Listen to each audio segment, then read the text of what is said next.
La segunda mesa está moderada por Varinia Brodsky, licenciada en Artes de la Universidad de Chile, con un magíster en Museografía y Exposiciones de la Universidad Complutense de Madrid.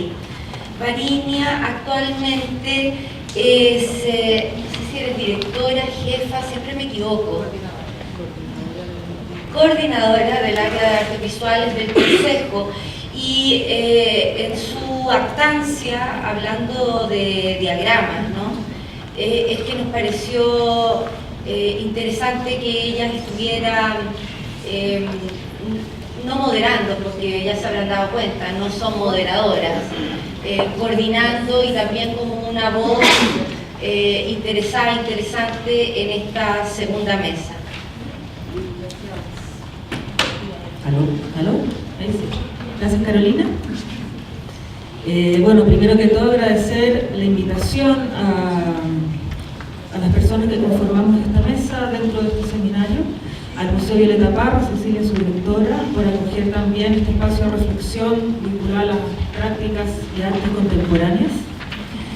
Y bueno, esta mesa aborda ejercicios de resistencia, performática y oralidad, lo cual me hace especial sentido dentro de lo que es la casa simbólica de Violeta Parra. Vamos a partir con la ponencia de Sebastián Valenzuela, seguimos con Claudio Guerrero para terminar con Guillermo Machuca, y voy a ir presentándolo cada uno a su vez, digamos, antecediendo su ponencia. Sebastián Valenzuela presenta Correlatos de un cuerpo escenificado. Él es investigador y curador, licenciado en Artes Visuales y Fotografía de la UNIAC, con magíster en Teoría e Historia de las Artes de la Universidad de Chile, posee diplomados en Gestión de Proyectos Culturales, Edición Literaria y No Literaria y en Estética en Historia del Arte. Actualmente trabaja como referencista e investigador del Centro de Documentación de Artes Visuales, CEDOC, y paralelamente desarrolla su proyecto editorial y curatorial Éxfrasis.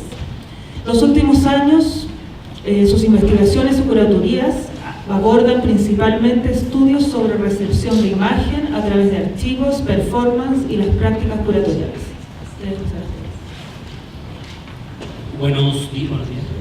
Buenos días. Primero quería adelantarme a decir que prefiero leer porque así me puedo guiar mucho mejor con respecto a mi presentación. Y voy a empezar. La titulé Correlatos de un cuerpo significado. Me gustaría agradecer la invitación a formar parte de este panel y principalmente a la coordinación de Carolina Lorena, quien confío en que podría aportar a este encuentro. Además, me gustaría agregar a estos agradecimientos a quienes han sido parte importante de esta investigación, que ha comenzado hace más o menos 2 años y donde los archivos han sido las principales fuentes que han permitido nutrir y aportar lo que aquí les presento. Estos archivos no solo están alojados en los clásicos centros de documentación y bibliotecas como el propio CEDOC o el MAC-USPI, quienes han facilitado algunos de los materiales que aquí podrán ver, sino que me gustaría centrar esta gratitud en aquellos coleccionistas, archivos caseros, docentes, colegas, artistas y otros investigadores que me facilitaron la entrada a sus casas y archivos personales de forma expedita. Marcela Serrano, Soledad Fariña, Mario Fonseca, Pedro Montes, Rita Ferrer, Alfredo Yar y Juan Dávila, muchísimas gracias por los materiales que me facilitaron durante estos 2 años. Aquí les presentaré una bajada curatorial editorial de mi investigación de magíster titulada Escenificaciones del cuerpo a través del soporte libro, video y fotográfico, foto performance, libro performance y video performance en Chile entre el 73 y 83. Hipótesis de investigación curatorial. Al analizar el escaso panorama de investigaciones de performance en Chile, es posible dilucidar que las disciplinas de teoría, crítica e historiografía se han enfocado en analizar y comprender aquellas prácticas performativas principalmente desde un aspecto comunicacional semántico, que ha carecido de un enfoque plástico y formal. Es decir, estas han abordado la significancia de los cuerpos en escena, pero no se han cuestionado los mecanismos o medios que las presentan ante sus espectadores. Es por ello que este eje curatorial propone reflexionar y relevar plásticamente aquellas obras performativas en que el cuerpo no fue expuesto directamente al público, sino que en aquellas obras se emplearon los soportes audiovisuales, fotográficos y del libro como medios de significación del cuerpo de los artistas. Por ende, aquí no nos encontraremos en meros registros, sino que más bien en obras que rentabilizan su propia condición material.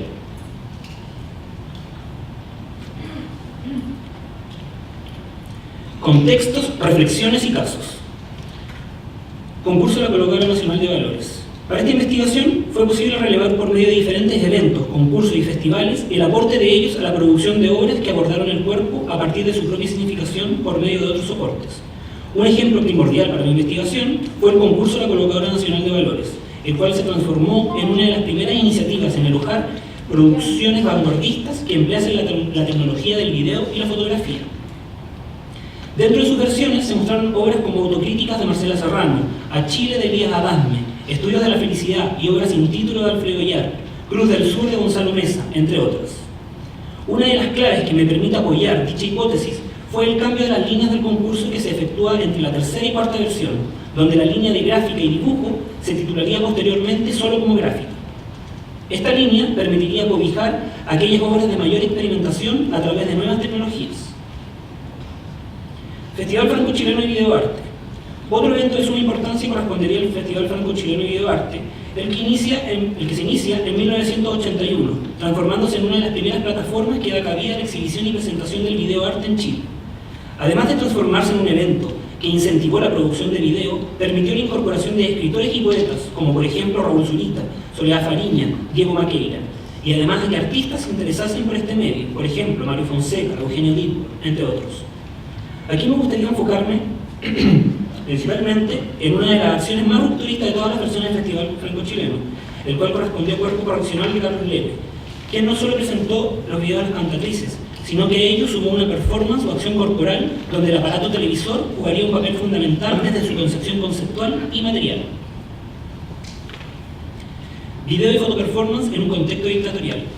Según la investigadora brasileña Cristín Melo, el contexto dictatorial en Latinoamérica permitió que la producción de videoarte, y particularmente de aquellas piezas que podían haber sido registros de performance, se transformasen en verdaderas piezas en que el soporte y medio audiovisual y fotográfico se tratase con mayor interés. Esto respondería debido a que los espacios públicos se encontraron anulados y con una alta posibilidad de censura.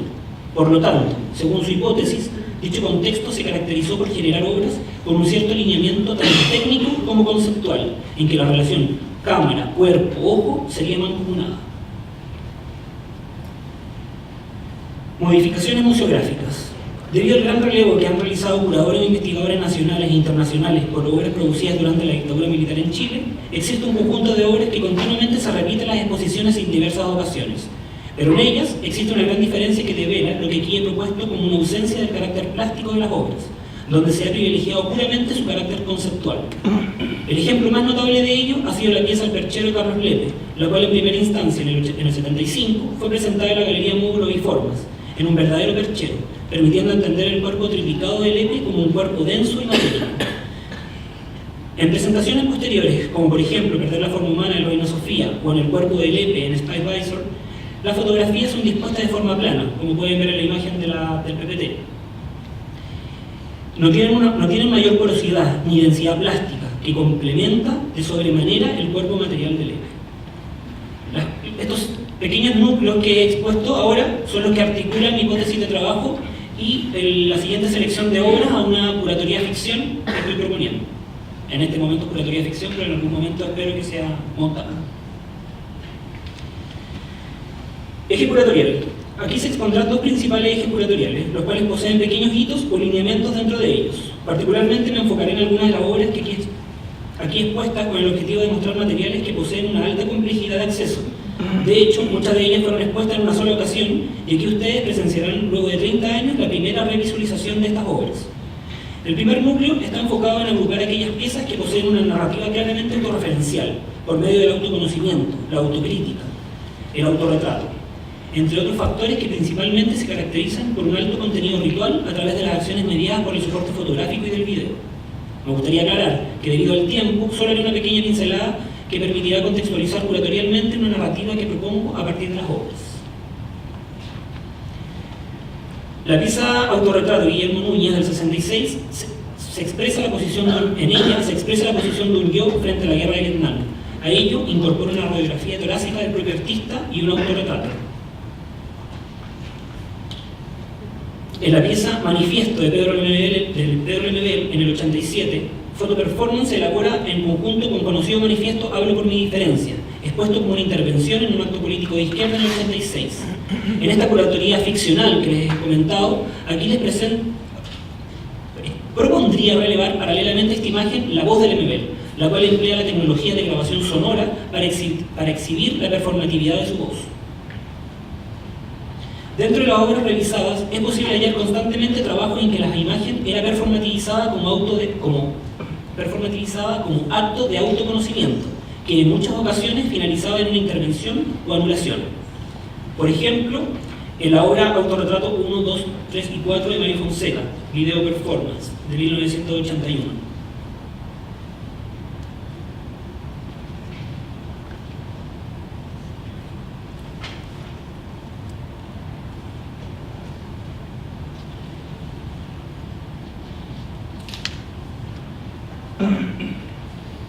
Para mí este es el fragmento más clave de la intervención.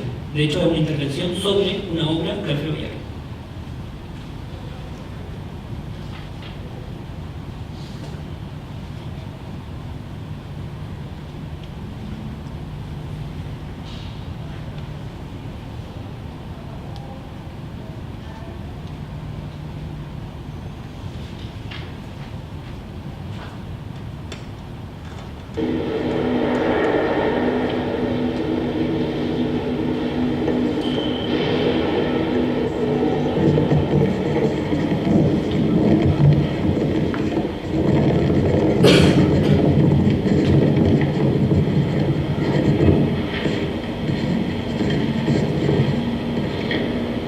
Nacionalidad, chileno. Cédula de identidad 6220-224-6, Santiago. Edad 33. Actividad, editor, artista. Preguntas. A. ¿Es usted feliz? No. No podría ser feliz en este momento. B. ¿Qué significa para usted ser feliz? Para mí, ser feliz significa poder dar la cara en este momento. Quise empezar este núcleo con esta obra porque me parece una obra decisoria con respecto a la relación del retrato y la autorrepresentación. Ahora vamos a ver unas otras obras donde el artista que performa a través de soporte audiovisual fotográfico siempre o constantemente está anulando su imagen. El siguiente ejemplo es Autocrítica. Autocrítica es un proyecto de Marcelo Serrano que se presenta tanto en formato de tríptico, fotográfico, como de video. En esta primera diapo está la imagen del tríptico de Autocríticas, acompañado de la fotografía de Araña de Rincón del MBL del 2014. Bueno, la idea de ir presentando estas diapos e imágenes contrastando es como que fuesen una especie de una sala virtual donde las imágenes se van enfrentando entre ellas y van articulando la narrativa. Esta pieza también es sumamente importante. De hecho, la digitalización de estos negativos la hice hace 3 días y las imágenes no las habían visto desde hace 30 años aprox, donde Marcelo Serrano recién se encontró con los archivos y me permitió mostrar el video.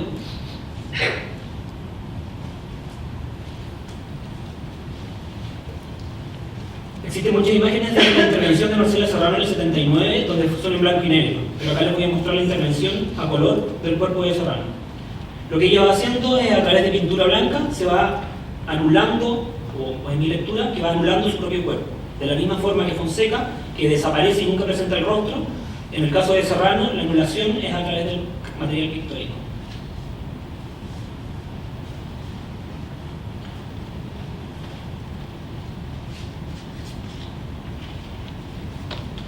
Voy a dejar ahí para ir pasando a la siguiente obra.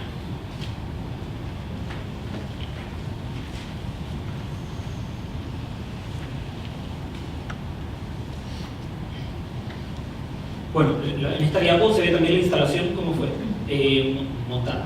Uno de los intereses también que tiene este eje curatorial que estoy proponiendo es la reedición y no intervención de los montajes que se realizaron.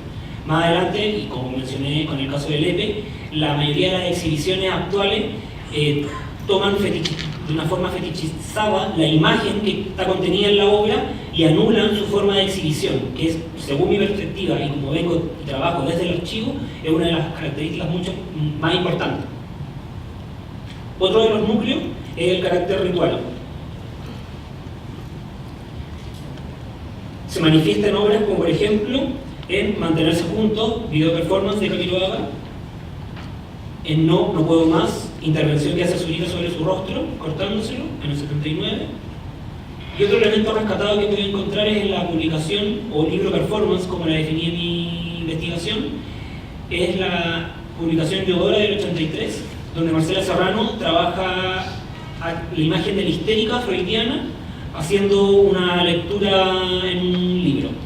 En este caso quise poner las dos imágenes que pertenecen tanto al archivo de Marcela Serrano y de la publicación, principalmente con el objetivo de entender también esta relación material que se relaciona con la puesta en escena del cuerpo. Es decir, en este caso, Marcela Serrano jamás presenta esta imagen, pero en ella se ve mayores detalles, mayor calidad de la imagen, a diferencia de que la de acá. Pero lo que ella opta es por que este cuerpo sea distribuido editorialmente y que uno pueda optar a llevárselo en un tiraje en ese tiempo de 500 copias.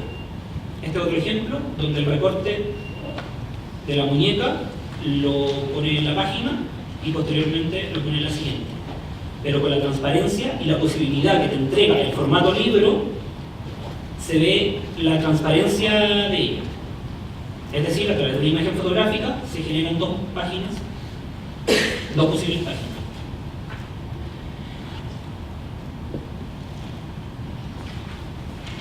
Otro núcleo se relacionaría con la autocensura y torturas. Una pieza emblemática de ello sería Sala de Espera y el video de las cantatrices de Carlos Lepe. Nuevamente, y en distintas ocasiones, se ha presentado, se ha exhibido Sala de Espera sin muchos de los elementos que son parte importante de la materialidad y de la corporalidad que tiene Lepe. Por ejemplo, los tubos fluorescentes, por ejemplo, los dispositivos tecnológicos y cómo estos estaban instalados, y además el título de la exposición con neón. En una posible sala ficción, frente a ella, esta es otra pieza que encontré en conversaciones con Soledad Fariña, la presentó en el tercer Festival del Franco Chileno, se llama Topología. Me parece muy interesante cómo estas dos piezas se contraponen. Por un lado, Lepe se somete al enyesamiento de su cuerpo forzadamente, una acción que un hombre no debería estar haciéndola, pero en este caso, en Topología, y en relación a lo que me cuenta Soledad Fariña, es súper interesante lo que se produce con la presentación de este video en el mismo festival, porque los hombres se escandalizaron al ver una mujer depilándose en el año 83. Disculpen por la calidad porque lo grabé en la televisión.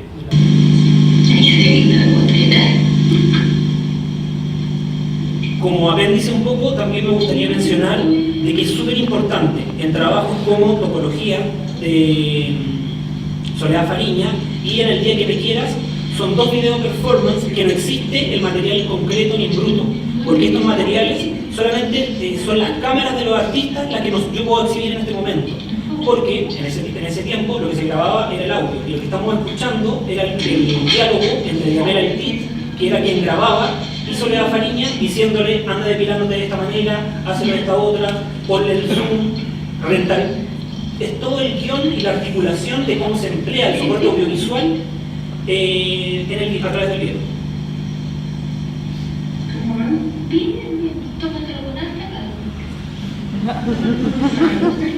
Bueno, esa calma que ella se está tomando y que en ese momento... me gustaría leer una parte de lo que propone ella. Ella, en el catálogo del Franco Chileno, dijo... Ella misma expuso que en el catálogo del tercer Festival Franco Chileno, que este trabajo pretendía una doble reflexión, ya que insinúa la figura de la censura y la autocensura en el cuerpo femenino. Esta relación contextual de enfrentar estas dos imágenes, la mencionada Sala de Espera de Carlos Lepe, enfrentada a Topología de Soledad Fariña, me parece súper interesante esa dicotomía que se produce entre ambas cosas. Y ya me adelanté un poco, Al día que me quieras, es otro video performance que lamentablemente no existe el video como tal, ya que el audio fue extraído y lo que podríamos escuchar y les podría presentar en este momento es lo que en la grabación donde Nelly le va coordinando cómo debe verse escrito, cómo son los ángulos de cámara, etc. A pesar de que suena bastante anecdótico ese comentario, para mí es súper importante con respecto a cómo la elaboración de los formatos audiovisuales, fotográficos y del libro te permiten la edición. Más adelante, el segundo eje curatorial, vamos a ver cómo ese elemento se ensalza principalmente ligado a la identidad. Otro eje, otra línea de trabajo respondería al carácter doméstico. Por ejemplo, en la obra Panacea de Catalina Bauer, donde simula la hechura de un pan de forma transmisible, La comida de Vintrud y Meneses, y Políticamente correcto de Claudia del Fierro. Aquí me centraré un poco más. Ella nos presenta un trabajo sumamente agudo, revelando la invisibilización del sujeto trabajador dentro de una fábrica. Por medio de este video performance, la artista logra filtrarse innumerables veces dentro de un puesto laboral ajeno. Lo que hace Claudia del Fierro es la entrada y salida con los atuendos que están en el costado, que van variando. Y en ningún momento, al igual que otra performance muy conocida donde ella se mete a un programa de televisión de secretaria, en este caso nadie se percata de su presencia. El carácter, la ropa funcionaría como un elemento homogeneizador de la identidad. En este mismo núcleo insertaría la obra La mujer del curador de Carlos Montes de Oca, quien no solo hace el ejercicio del travestimiento, sino que por medio de él critica los roles de un curador. ¿Cuántas de las decisiones de un curador podrían quedar en un espectro puramente doméstico? De ello podríamos ver algunos ejemplos actuales, donde el director curador de museo universitario lo administran como si de una casa se tratase. ¿A qué me cae mucho?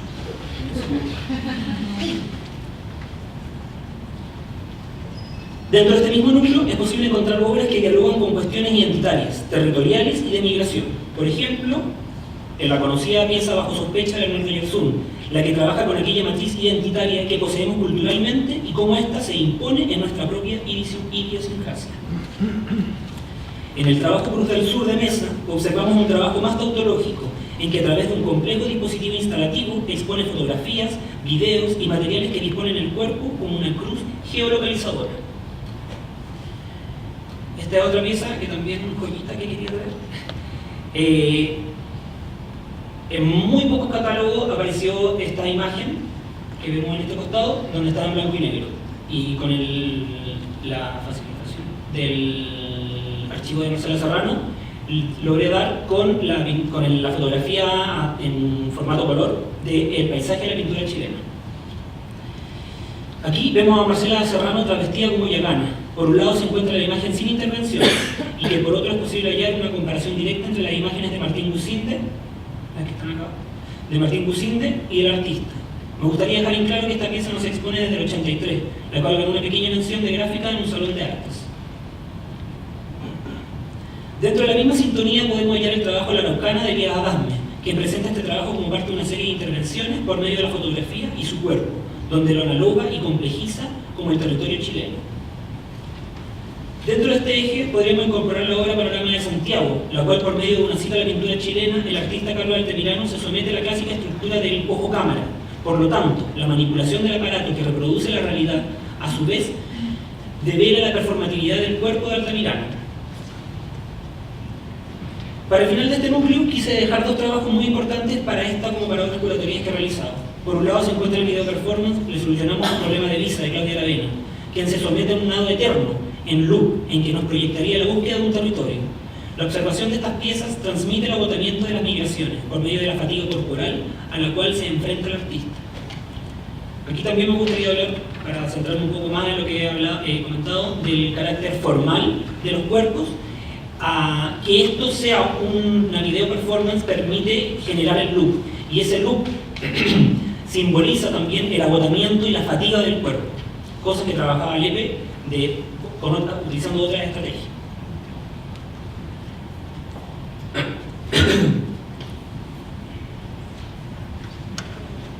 Por otro lado, se encontraría la pieza Cruza con un muro de Enrique Ramírez, en la cual vemos una escenografía que poco a poco se va develando por medio de los trucos del encuadre y de los planos de cámara. Al principio se da a entender que solo es la grabación de algo así como la espera dentro de un registro civil, y al avanzar el video vemos cómo el truco audiovisual nos había ocultado una muy buena ficción. Realmente en este video se presencia la deriva migratoria escenificada de algunos cuerpos sobre el mar. Bueno, también mar. Para mí este video también es súper importante, justamente por los ángulos de toma, encuadre y planos. Como he repetido constantemente en esta presentación, lo que me interesa es cómo los recursos audiovisuales y fotográficos se rentabilizan. Entonces, en este caso, a través de encuadres de mayor detalle, se pueden ir descontextualizando lo que ocurre. Ya en este frame se observa detrás un cerro y más abajo el mar. Y de frentón se ve la escenografía. Y las tras bambalinas es donde se devela la construcción. Otro eje responde a la relación identidad-nación y símbolos patrios, elementos característicos en diversos trabajos performativos. Por ejemplo, en Irredento, de Jo Muñoz, vemos una video performance que problematiza la chilenización de Tacna, Arica y Tarapacá. Aquí, una mujer baila un cachimbo sobre un barco, justamente la huella divisoria marítima entre Perú y Chile. Al igual que el trabajo de Aravena, antes mencionado, aquí nuevamente nos enfrentamos a una agotadora fatiga del cuerpo, donde vemos la dificultad de poder lograr el baile debido a encontrarse en alta mar. Inversión de la bandera de Víctor Hugo Codocero. Se presenta como una obra bastante tautológica, en que a través de un marco de cuadro se inserta la bandera chilena como si un lienzo se tratase. La serie fotográfica finaliza con una última foto de la bandera invertida. En Desarme, de Camila Ramírez, vemos cómo el artista desilvana el tejido de una bandera chilena, mientras que a la vez realiza una lectura poética de una pieza de Gonzalo Millán. Y para finalizar este primer núcleo, podríamos incorporar la obra Estrellato de Freifer, en la cual a través de una instalación y una video performance deconstruye a través de una serie de golpes sobre la pintura la bandera. Este segundo núcleo expositivo estaría altamente cargado de la problemática de género y a través de la autoedición, autoconstrucción y transmedialidad. Dentro de la investigación de tesis que he realizado, he logrado articular los primeros atisbos de una hipótesis de trabajo dentro de la producción de obras que trabajan en la identidad de género, el transexual o la homosexualidad, y a ello lo he denominado como la teatralización autoeditada del cuerpo. Para ello, recurro al concepto loca de Pedro Lemebel, que nos dice: el pensamiento de la loca siempre es un zigzagueo, nunca te va a contar la verdad tiene que ver con la cristiandad y con Dios. Nosotros hacemos un zigzagueo, una ubicuidad. Dicha ubicuidad planteada por Lemebel es precisamente el recurso que comúnmente emplean artistas que trabajan con la problemática de género. Uno de los ejemplos más emblemáticos para mí sería el caso de Francisco Copelo, quien constantemente se autoedita su biografía, articulando los hechos de diversas formas, ensalzando algunos puntos sobre otros o directamente anulándolos. Esto lo puedo corroborar empíricamente a través de la revisión del archivo de Francisco Copelo y de la publicación de 8 libros, donde el propio artista va autoeditando y ensalzando ciertas características.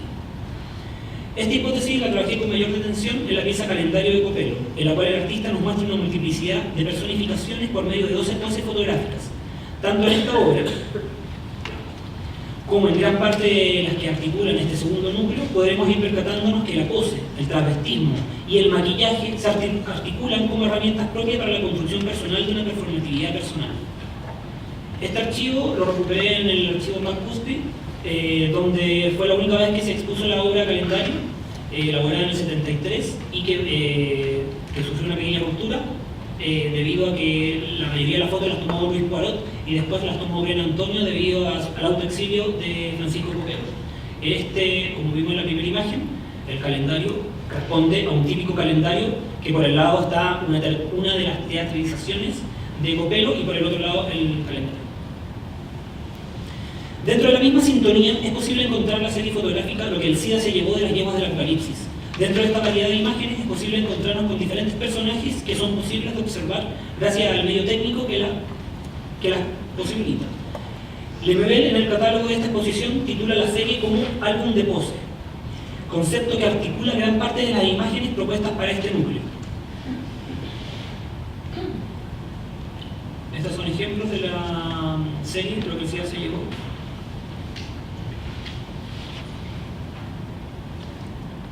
Y con respecto a este pose, y que muy bien lo ha trabajado Nelly Richard, también se encontraría la pose disidente, foto performance, que se encuentra acá, de Carlos Lepe, y una de las fotografías del perchero. Y nuevamente el perchero. Otro ejemplo de este núcleo sería el trabajo del perchero, que ya mencionamos. Y enfrentado a esto, también me gustaría incorporar Cosmética de Bernardo Gilson, que nos presenta diferentes foto-performances en que el artista trabaja con los estándares de belleza masculino, cambiando el color de su pelo, de sus ojos, ediciones de color de piel, pero como ya mencionamos, la pose y la articulación narrativa entre ellas se transformaría en el truco principal de esta serie. Las últimas 3 obras que se incorporarán acá corresponden a Juan Dávila, las cuales se caracterizan por complejizar lo que mencionamos como el proceso de edición y articulación zigzagueante. En ambas piezas, Ned Kelly y Cine Romance somete su cuerpo a una lectura editorial, es decir, pareciera que el cuerpo de Dávila se transforma en una escena detenida, que se articula con los números que éste nos propone en diferentes planos. Aquí nuevamente utilizaré como chiche estas 2 piezas porque son muy difíciles de encontrar, ni siquiera Juan Dávila las tiene. La primera es Ned Kelly, que me la copié sin permiso, de un archivo en Holanda, pero para poder visualizarla completa tuve que pedir una clave, pero después yo no sabía que yo grabé la pantalla. Esta es una video performance que realiza con Martin Munz, quien fue el fotógrafo de la famosa fotografía de la Biblia. Y bueno, son muy buenas.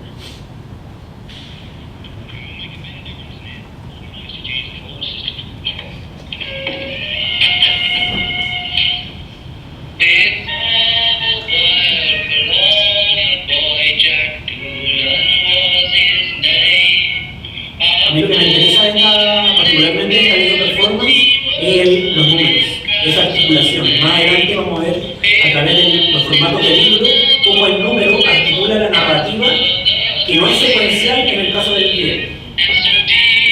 Lamentablemente en este video, a diferencia del siguiente, es un poco más crítico para la cultura chilena, porque aquí trabaja, y lo expone Dávila, que trabaja precisamente los primeros años en que llega a la época.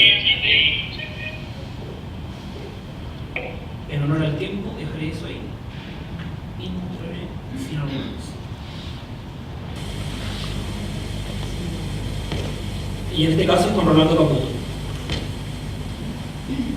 Por lo que he podido lograr tratar, existen más de 6 video performances que realizó Juan Dávila con distintos amantes y compañeros.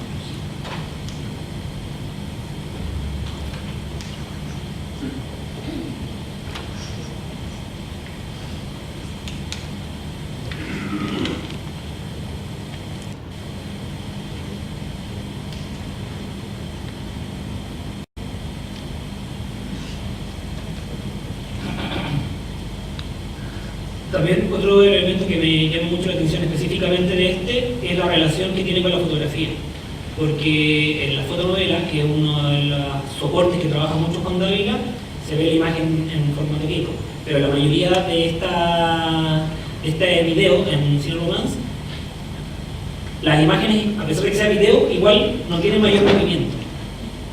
O sea, la condición audiovisual no entregaría mayores informaciones.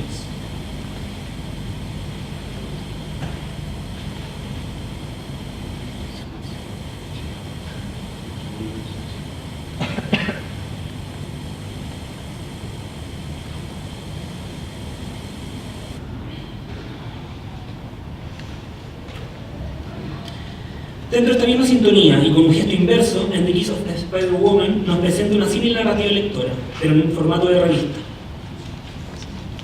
La fotonovela,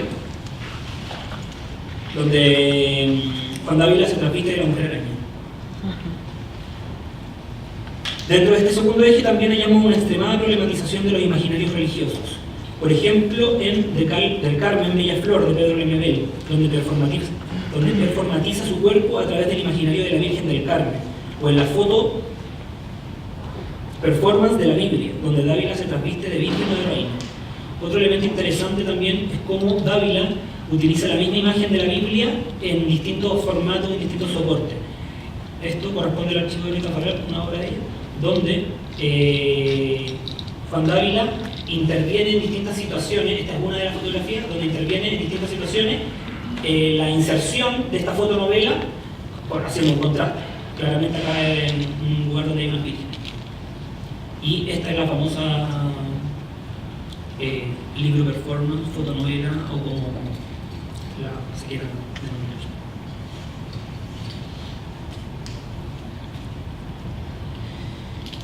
Aquí Dávila utiliza sus páginas para articular una nueva oración cristiana basada en el Padre Nuestro, donde justamente el Padre sería la ley que impone a través del acto de violación.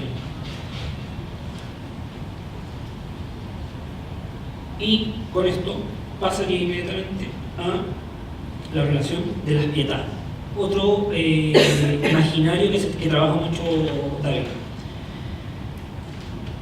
Constantemente Dávila toma la posición de la Virgen, poseyendo y cobijando a otros hombres. Esta es otra obra que estaba perdida y la tiene un coleccionista privado, que no es Montes.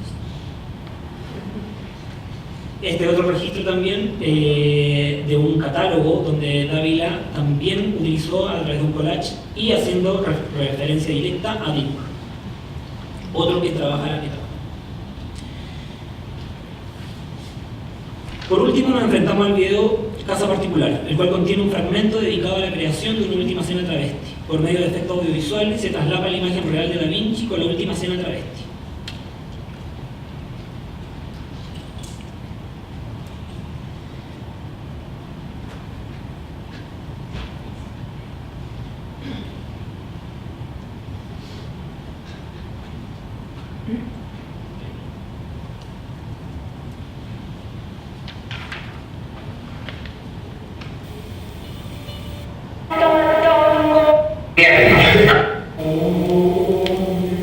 Nuevamente trabajando el imaginario cultural religioso, aquí hace una cita directa a la última cena. Posteriormente Lemebel en entrevistas dice que esto se relaciona demasiado la cena de los 90 como con la última cena de la dictadura y la vuelta a la democracia, a través de características. Este es mi cuerpo, este es mi sangre. A través de características propias del formato audiovisual, haciendo el traslape entre los cuerpos de los travestis que corresponden a esta última cena de los apóstoles y con la última cena tradicional.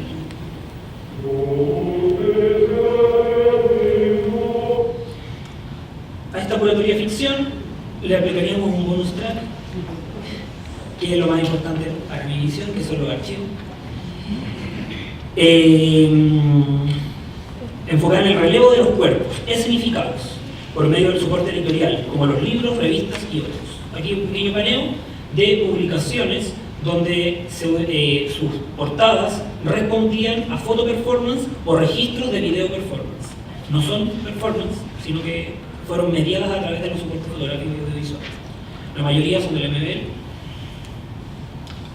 Francisco Casas, una mía, Kiss Spider-Woman que mencioné, autocríticas que además de tener el tríptico, el video, realiza en formato libro.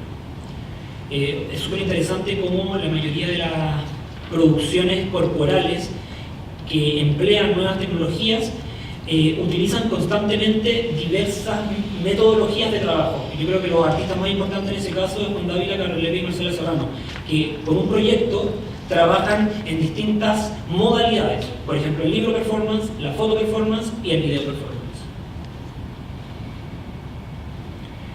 En Art and Text, dentro de la publicación, aparece intervenciones que Taylor, el editor de esa revista que era amigo de Dávila, le permite ir insertando. Materiales de prensa, donde también aparecen foto performance. Y quise dejar para el final las intervenciones de la revista Bravo, que para mí son también las más importantes. Una revista media soft porno, donde se insertan las obras de artistas, en este caso de Carlos Lepe, la pieza de Gertrude Strain, que se presentó en la Constitución de Escena en el 77. Esto también es del 77, las famosas piernas de Lepe, vendadas. Y para finalizar, fotografías de Alfredo Villar de la exposición del 77 en Galería Bravo.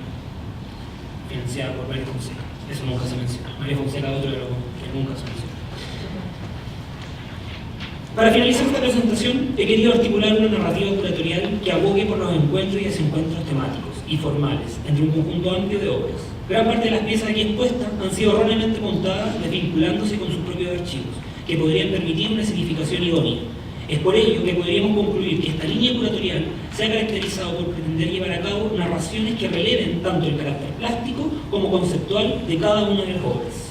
Muchas gracias por la atención.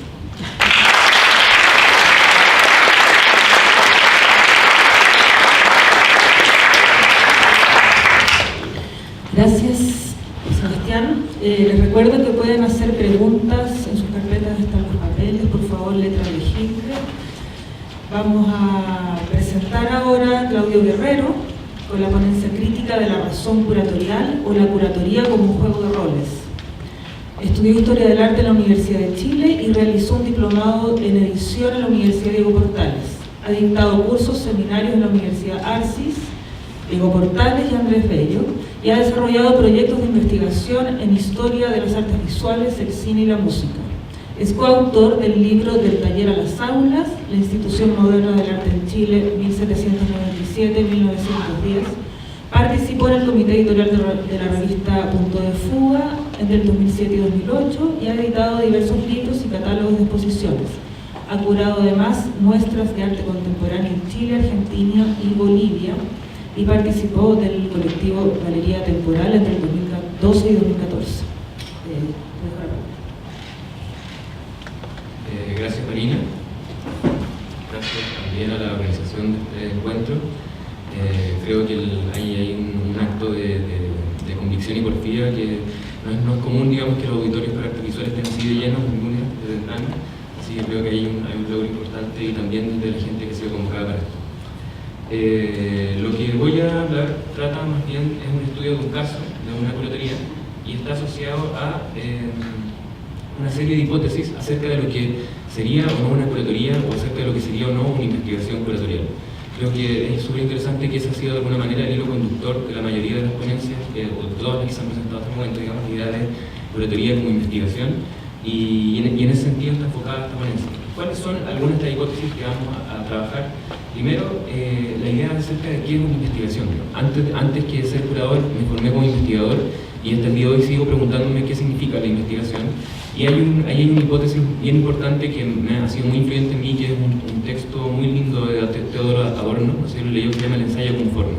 Y creo que esa idea, la pregunta que hace ahí Adorno fundamental acerca de cuál es la forma del ensayo y cómo una investigación de carácter ensayística, que él lo propone como una forma de pensamiento, más que como una escritura, cómo una investigación ensayística debe exponerse, porque para él la exposición, no en el sentido de una obra artística, sino la exposición a través de un escrito, la exposición a través de una ponencia, debe tener un carácter performático, no lo dice así, pero yo lo leo así, en el sentido de que la exposición de un ensayo debe ser solidario con su objeto, es decir, no se podría hablar no performáticamente de una performance, de alguna manera en la propuesta de Adorno. Una segunda hipótesis son una serie de reflexiones acerca de lo que es la curatoría o de lo que podría llegar a ser. Que en el fondo es al igual que la investigación, la curatoría llegó después a mi biografía, por eso, principalmente a partir de encargo, y siempre me han obligado a volver a pensar acerca de qué podría ser una curatoría y de qué manera se relaciona también con esta idea de investigación. Y a las soluciones que he llegado son soluciones siempre temporales, digamos, en lo que sigo procesando, es entenderla también, como dice el título, como un juego de roles, en el sentido de acuerdo a los diferentes encargos, a los diferentes momentos de ese encargo, momentos que no son siempre temporales, sino que son a veces momentos, dimensiones, digamos, de los encargos, tienen que ver con pensar al curador como un investigador, al curador como un mediador, al curador como un editor, al curador como un autor, y así sucesivamente, digamos, vamos a ir viendo diversos juegos de roles que puede jugar en este proceso. Curador como gestor también sería una pregunta diversa. Y en tercer lugar, creo que la manera, esto lo vamos a ver en el desarrollo del caso que expondré, digamos, la manera, algunas de las soluciones provisorias que he llegado es fundamentalmente que la relación entre investigación y curatoría, la manera en que se me aparece a mí más posible de haberla trabajado es a partir de la construcción de escenas, en un sentido que por el lado de la curatoría enfatiza la idea de un recorte, una selección, que esta curatoría en ese sentido puede llegar o no a una exposición. Quizá lo que leía, por ejemplo, Sebastián recién, es la muestra de un ejercicio de selección, de formación literaria en un sentido preventivo de una escena. Y por otro lado, la manera en que he conectado justamente esa idea de selección con la idea de investigación es justamente a partir de la idea del ensayo como forma, es decir, la investigación como una forma de pensamiento siempre solidaria con el objeto hacia el cual se está dedicando. El caso que les voy a presentar es una curatoría que realicé este año en la Galería Belén Mistral. Surge a partir de un encargo, ya hablaré brevemente de la modalidad de trabajo. Pero antes de llegar al caso específico que les presentaré, que vamos a mostrar luego su detalle, quiero mostrar el contexto de dónde surge esta curatoría, que tiene que ver con una investigación que me encuentro realizando de una manera informal, voy a decirlo, porque no ha sido financiada por nadie, no he hecho publicaciones sistemáticas de ella, pero ha sido también una investigación que tiene que ver con mi biografía y tiene que ver con lo que pasó en Chile durante el año 2011. Con las movilizaciones que partieron, digamos, con una serie de movilizaciones, primero con lo que fue el caso de Iraicén y luego se transformó en una oleada de manifestaciones estudiantiles muy fuertes que han sido, digamos, las protestas más importantes que han habido en Chile desde la dictadura. El pequeño recordatorio, digamos, como decía antes, estas manifestaciones parten con una serie de manifestaciones muy masivas con respecto al caso de Iraicén, que nos siguieron las noticias que recién hace 2 semanas creo que terminó de disolverse la sociedad, y dicen que terminó esa explosión, digamos, o fue un catalizador de esa explosión. Luego, esta explosión de movilizaciones se transforma en algo nacional a partir del movimiento estudiantil, especialmente con mucha fuerza de los colegios secundarios, después también con más fuerza de los estudiantes universitarios. Hacia junio y julio hay una explosión nacional de cientos y cientos de colegios en toma y universidades también en toma o en paro, y también comienza algo muy característico de este ciclo de movilizaciones, que son la presencia en las calles, digamos, lo que se nota sobre todo por su naturaleza, digamos, en las grandes urbes del país y también en las pequeñas, digamos, en Valparaíso, Santiago, Concepción, en Valdivia, Temuco, digamos, vamos a encontrar en Vancouver, en Chiloé, en todas vamos a encontrar una serie de movilizaciones masivas, digamos, según la escala de cada una de estas ciudades, que fueron muy impresionantes, digamos, en la visualidad que empezaron. Lo que me encontré investigando era toda una serie de acciones artísticas asociadas a estas movilizaciones. Acciones artísticas que, como hemos visto también en otros casos de investigación, muchas veces van en un límite no fácil de decidir entre el arte y el activismo. Y especialmente, y esto fue natural, me empecé a inclinar a acciones artísticas que se mantenían dentro del arte y el activismo, pero que no sucedían en la misma manifestación. ¿Por qué me fui yendo hacia ese enfoque? Porque empecé a ver otras muy buenas o interesantes investigaciones que comenzaron a enfatizar el asunto del arte en la misma manifestación, digamos. La misma María Iris, cuando publicó un libro, una investigación acerca de eso. Está el proyecto de cartografía de la movilización también, y hay otra serie de proyectos que han empezado a trabajar, digamos, ese tipo de trabajo. Entonces, como que poco a poco mi investigación empezó a recluir en una serie de acciones que estaban más bien lejos de la marcha misma y estaban de alguna manera protegidas bajo alguna clase de marco institucional o entre comillas institucional.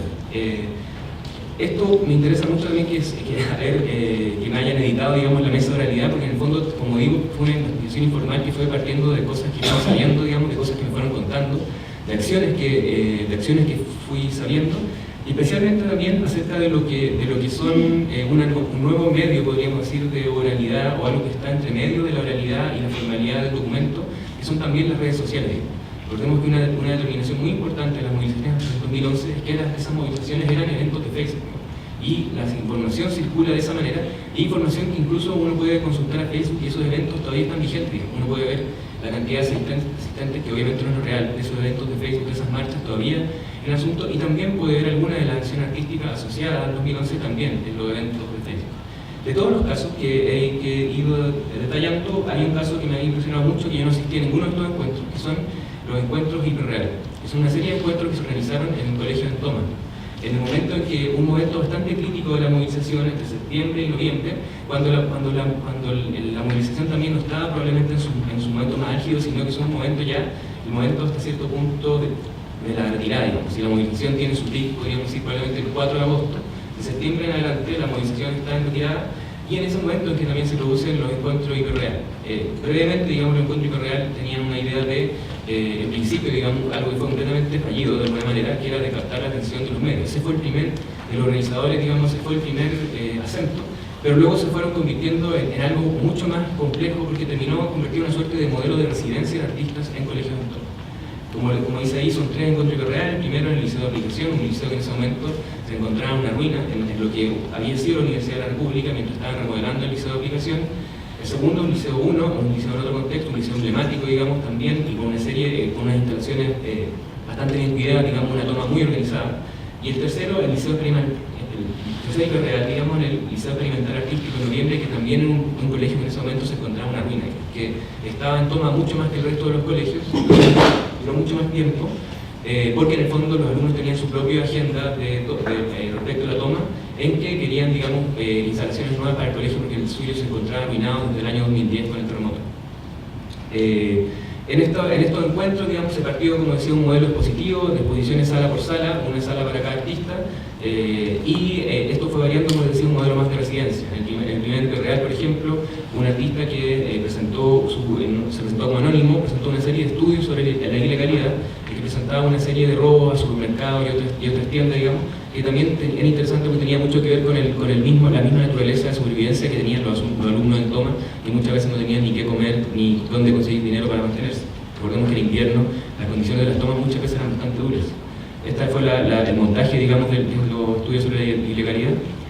También hubo una serie de performances que pasaban fuera del mismo colegio, como la performance de César Valencia y Gustavo Solar, que se hizo en una primera versión en la Plaza Brasil, y luego la Alameda, digamos. Es interesante a partir de la figura del travestido que muestra César, que es una figura transversal en la historia del arte chileno, pero también parte de la hipótesis es que en el 2011 el feminismo, por ejemplo, es un asunto insoslayable en la agenda cultural y política chilena, y eso tiene que ver mucho que ver con las instancias de autogestión y autoeducación de los propios estudiantes, tanto secundarios como universitarios, en estas instancias. Estos son otros registros de la performance de César y Gustavo. Ellos hacían una suerte de recreación, en principio, de los combates entre Carabineros y los estudiantes en la Plaza Brasil, o sea, de lo que pasaba en Basilaria, pero en Plaza Brasil. Esta es una performance de Héctor Godoy, que tiene una serie de ejercicios de desplazamientos de la hora pedagógica. La hora pedagógica 45 minutos. Él genera una serie de performances con la duración de 45 minutos de la hora pedagógica. Primero se lleva a los alumnos al frente a la moneda durante una marcha, luego la inauguración del primer encuentro hiperreal los pone, digamos, en posición marcial de cantar el himno, parados durante 45 minutos, y luego el mismo, en el segundo encuentro hiperreal, se queda 45 minutos desnudo en el color del característico del Liceo 1 de niñas, como un poco ocultándose o mimetizándose con la pared del colegio, 45 minutos también en esta posición marcial, como de quien canta un himno. Y una figura que me interesó particularmente y que la conocí cuando comencé a conocer estos encuentros, que como decía, los conozco a través de las redes, fue la figura de Piñén. Hasta ese momento Piñén tenía ya como 3 o 4 años funcionando como colectivo, pero hasta el momento habían realizado una serie de intervenciones generalmente muy informales, partiendo desde simplemente un tag, partió con un rayado callejero Piñén, hasta luego una serie de encuentros en la vía pública o en fiestas privadas, digamos, que fueron tomando relevancia.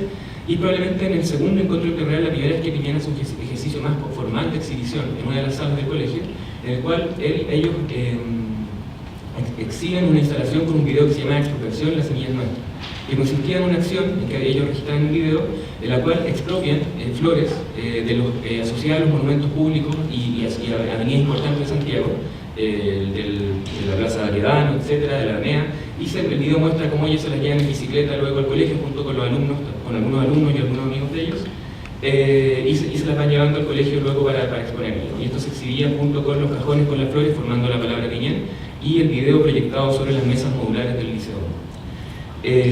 Aquí hago una pausa. Fue más o menos en este momento de la investigación cuando me llega la invitación a hacer una curatoría en la Galería Gabriel Mistral.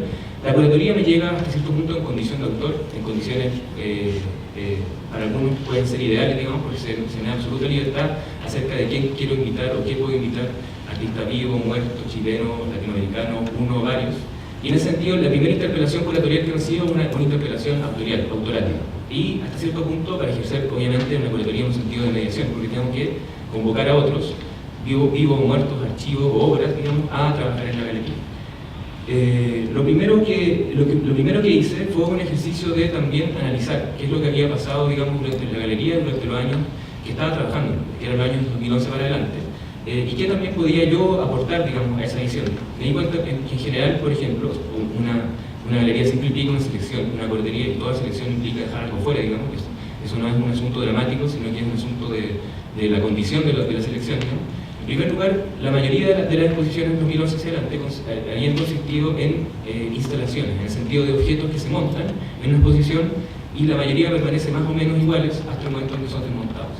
O sea, salvo algunas excepciones que por tiempo no voy a nombrar, digamos, había labores procesuales que se habían ido montando, habían sido muy pocas, que habían ido cambiando, la exposición era muy pocas, o estaban limitadas a obras de artistas particulares dentro de una curatoría mayor. Pero en general no había habido ningún, al menos de lo que yo recuerdo desde el registro que hice en ese momento, no había habido ninguna exposición que fuera concebida completa como una obra en proceso, salvo tal vez los festivales que organizaba Montaña Extendida, que realizó, digamos, el último, segundo fue a principios de este año, de arte sonoro, que sí incluyen un proceso diferente también de trabajo. También me di cuenta que justamente, como tenía muy fresco esto, me di cuenta que la escena de artistas que estaba investigando en estas prácticas del 2011 en general, prácticamente no, porque por su modalidad de trabajo, por los lugares donde circulaban, prácticamente no tenían casi ninguna representación. Eso se traducía en general en que había muy pocos colectivos, también en los trabajos realizados en la galería.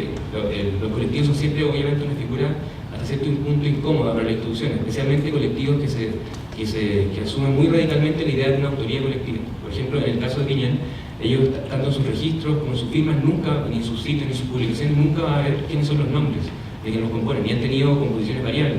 Sus registros no incluyen en general ninguna manera de ver sus caras. Yo, hasta que los invité a trabajar en la curatoría, no sabía exactamente quiénes eran. Tenía nociones de quiénes eran algunos, porque habían sido mis alumnos, pero no sabía ni cuántos eran ni quiénes eran, porque en general sus publicaciones oficiales no lo informan. Ellos nunca van a decir los nombres ni los rostros de los que están involucrados en esto.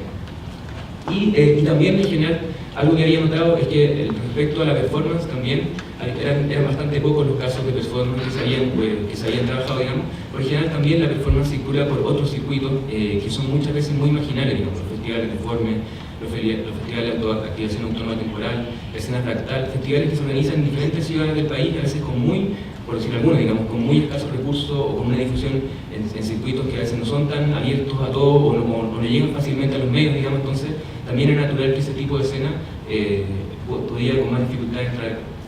En ese sentido, le propongo a la galería trabajar con el colectivo Piñén, y ahí viene una nueva posición del yo respecto al colectivo, que es la posición de editor de cuentos, que es la mayoría de las veces que he trabajado en curatoría en general me ha propuesto de esa manera, en el sentido de un tipo particular de edición que consiste en hacer una serie de encargos y luego comentar todas las decisiones que van tomando los artistas colectivos, pero que las decisiones finales las toman quienes asumen la posición de autor. Es decir, el colectivo del artista, vamos conversando todo el proceso, pero las decisiones finales siempre lo toma el colectivo con los artistas. Esa es la manera que generalmente he trabajado, y de un principio lo asumí aquí, que vamos a ver que eso después fue problemático, digamos, pero esa fue mi primera abordaje a ello, fue con ese tipo de posición de sujeto. Les propuse tres núcleos, una exposición con una actividad con tres núcleos que incluyeran una recolección, un archivo y una activación, que eran tres núcleos que a mí me parecieran muy interesantes su trabajo. ¿Qué me parecía interesante los trabajos de recolección de ellos? Que en general ellos, a través de la recolección, generaban una estética y una ética. Una estética que implica la recolección entendida como algo que genera ensamblaje, que genera collage, digamos, que genera heterogeneidad de objetos, heterogeneidad de materiales. La recolección también entendida como una ética, en el sentido que es una estrategia de trabajo que implica trabajar con los menores recursos posibles, en colaboración con alguien que tú tienes que recolectar las cosas, digamos, y esto implica necesariamente redes de solidaridad, de amistad, redes de todo tipo. Me interesaba, ellos han trabajado en varios aspectos de esa idea de recolección, me interesaba también la idea de archivo, cómo hayan trabajado la noción de colecciones de cosas. Otra exposición muy interesante que yo había conocido de ellos antes de eso era la exposición que hicieron Informe Tropical, en que ellos hacían la curatoría junto con el desaparecido Espacio CIA, en el cual hacían una curatoría de las obras realizadas por el perro en realidad de algunos de los integrantes del grupo, que era Tropical, y hacían una exposición con todos los objetos que Tropical había mordido, como una suerte de Tropical concebida como una forma que iba mordiendo cosas, y esa curatoría se realizó en el CIA. O a la izquierda, digamos, el archivo que habían realizado con todos los objetos, con todos los dibujos encontrados, digamos, en las ruinas del Liceo Experimental Artístico, que eran la historia, digamos, del colegio y de la enseñanza de plástica del colegio, que les pusieron los alcances. La foto no es muy buena, digamos, pero eso de ahí es una puerta, para que se note la escala. Les pusieron lo que entiendo que era el gimnasio del colegio. Y la activación, que tiene que ver con la idea de llegar a un lugar, que entendía también como activación, ocupación, llegar a un lugar y cambiar de alguna manera las reglas del juego de ese lugar, digamos. Y ellos tienen que ver con el ejercicio que hicieron cuando se encargaron del conversatorio político y cultural de Pedro Aguirre Cerda, cuando invitan a todos los agentes a trabajar a un eriazo en Pedro Aguirre Cerda, que creo que se llama el Cerro de las Moscas, porque supone que era un antiguo basural, y los convocan a hacer una recolección de alimentos en la feria y hacer un almuerzo de conversación. O cuando trabajan con el proyecto Minga en el Museo de la Solidaridad, que tienen un aparato, digamos, que lo hacen recorrer desde Recoleta con una serie de bicicletas hasta instalarse en el patio del Museo de la Memoria. Ese es otro detalle, digamos. El colectivo Piñén nunca había estado dentro de una institución artística, podríamos decir, oficial, digamos. Lo más cerca podría haber sido en alguna exposición de la Galería Metropolitana, pero en general habían estado en el patio del Museo, de la Memoria, en el patio del MAC. Puede ser que me equivoque y quizá alguna otra intervención, pero en general casi todas sus acciones habían sido o en la calle o en festivales de performance. ¿Con qué me responde el colectivo? El colectivo responde con una propuesta que toma, digamos, estas ideas del archivo, la recolección y la ocupación. Esto ya estoy mostrando imágenes de la exposición.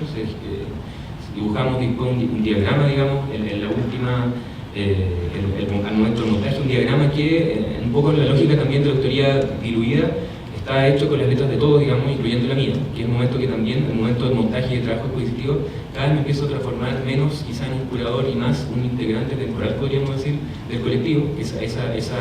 Fue muy complejo, literalmente complejo, fue difícil, digamos, realizar. Ellos muy pocas veces habían trabajado también con curadores, entonces fue muy difícil encontrar la posición en ese juego de roles, y eso se tradujo en muchas discusiones, digamos, muy complejas durante el proceso de trabajo. Ellos respondieron con una lógica de archivo en el cual sacaron a colación 3 trabajos que habían realizado con anterioridad y los pusieron de diferentes maneras, digamos, activados. El primer trabajo es una performance que ellos hacen en la inauguración de un festival de formas del año 2014, me parece, que es el caso Bomba de Agua, que consistía en, hay un registro, un video, digamos, de eso. Consistía en una recolección de botellas de agua desechadas y las reciclaban, las llenaban de nuevo con agua, las reparten en la calle y a la vez llevan una olla con bombas de agua al cruce del Paseo Huérfanos con Estado, me parece, y llevan una foto oficial del primer gobierno de Bachelet con un blanco dibujado, digamos, y invitaban a las personas a tirarle bombas de agua a la vez que le estaban repartiendo agua reciclada. Una reflexión que se cruzaba en varios niveles. Por una parte, el problema del agua, la privatización del agua. Por otra parte, también esta figura, digamos, de la representación del rey, digamos, qué significa tirar una bomba de agua a un retrato oficial de un presidente. Y por supuesto también que está en el fondo la idea del caso Bomba, que había el caso Bomba, digamos, que era la excusa que estaba utilizando en ese momento el gobierno de Piñera para endurecer, digamos, la política represiva de diversas maneras con diversas acciones legales, que hasta el día de hoy algunas se han logrado, digamos, con la nueva ley que tenemos de detención por sospecha, que no se llama así. La detención se detiene cuando llega Carabineros y hay todo un diálogo bastante interesante que entre algunos ciudadanos atacan también a los artistas, otros los defienden. Esa escolar, por ejemplo, habla del tema de libertad de expresión y otra serie de personas, anda un abogado también ahí que los defiende, y Carabineros les dice de alguna manera algo que es falso, que está prohibido trabajar con los símbolos patrios, digamos, como la bandera o el presidente, digamos, y no hay ninguna determinación legal específica que lo prohíba. Si están entonces este archivo activado con algunos de los objetos originales que funcionaron ahí, digamos, la olla donde estaba la bomba, el mismo retrato del oficial de la presidenta, una serie de activaciones en una hoja de plástico, digamos, es un material que el colectivo ha trabajado anteriormente. Aquí está el retrato. El retrato fue particularmente complejo, digamos, dentro del colectivo y el trabajar también con la institución. En su momento, la directora de la galería nos dijo algo que a todos nos dejó, digamos, pensando bastante, y es que a ella le parecía un acto de misoginia, lo que en realidad tiene un sentido, digamos, y fue bastante discutido por el colectivo acerca de la posibilidad de montar o no esta misma obra, digamos, por lo mismo, y también en qué condiciones mostrarle, o sea, poner solo el video o poner la misma imagen original, ponerla detrás de esa hoja, adelante de esa hoja, o en este caso una suerte de, finalmente la pieza se montó y una decisión, digamos, alternativa fue también trabajarla en conjunto con otra pieza, que terminó siendo la pieza más decorativa de la exposición,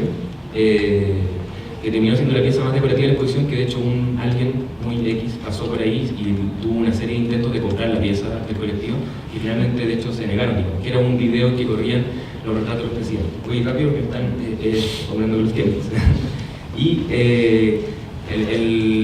algo que en principio no estaba planificado, pero por diversas razones sucedió así. El público desde el mismo día de la inauguración se hizo parte de lo mismo, tomó las bombas de agua y empezó a reactivar la misma muerte, lo que generó también una serie de tensiones, digamos, en diversos aspectos, y que vamos a ver que también implicó una serie de soluciones. Como digo muy rápido, otro remontaje se hizo en el baño, con otra actividad colectiva que era la emergencia permanente, que era algo realizado en el Festival de Activación Autónoma Temporal, en que ellos hacían un recorrido desde sus casas hasta los valles donde era el festival, en bicicleta, un día de preemergencia, también haciendo una metáfora de la preemergencia como algo ambiental, político, digamos, como dos dimensiones que no están separadas. El otro eje fue una instalación central que ya corresponde al ejercicio de colección, que correspondía a una serie de vinos de Navidad que se recolectaran entre amigos, familiares y colaboradores del colectivo a través de un contrato que se comprometían la gente a entregar sus vinos y el colectivo a devolverlos después de un tiempo. Cada vino, por supuesto, que tenían diferentes materialidades, texturas, porque son todos de plástico, pero de diferentes fábricas, podríamos decir. En una reflexión que enfatizaba, no alcanzo a entrar en eso, pero enfatizaba sobre todo una reflexión acerca del problema monocultivo, una serie de metáforas, digamos, asociadas al Chile contemporáneo y al Chile postdictatorial, fundamentalmente. Esto incluía la tercera obra de archivo de ellos, que era un video realizado por una convocatoria internacional que se llama El Día del Odón Colonial, en el cual reflexionaban acerca del colonialismo.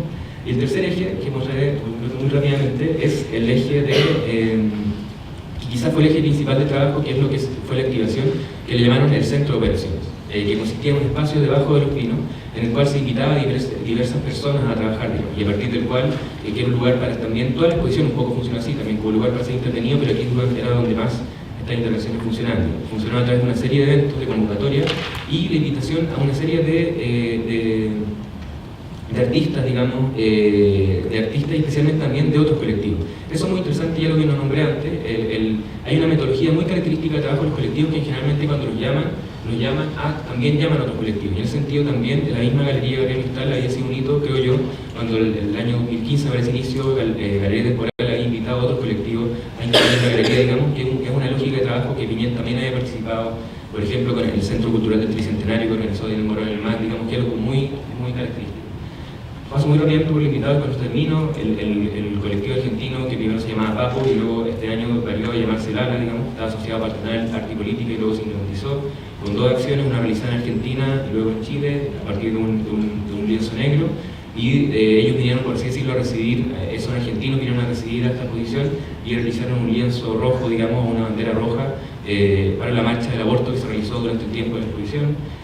Otra acción con el colectivo Araya Carrión. El colectivo Araya Carrión viene trabajando hace tiempo con una sardina en el Tume y la acción consistió en traer la sardina en el Tume desde el Londres 38, que es el lugar donde ellos lo tenían acopiado porque ellos pusieron, a la galería para también soportar el agua que caía cuando los espectadores lanzaban bombas de agua y que pudiera caer, digamos, a la sardina, que en este caso a la sardina de bosques nativos, de un proceso muy particular del trabajo de Araya Carrión en el Tume.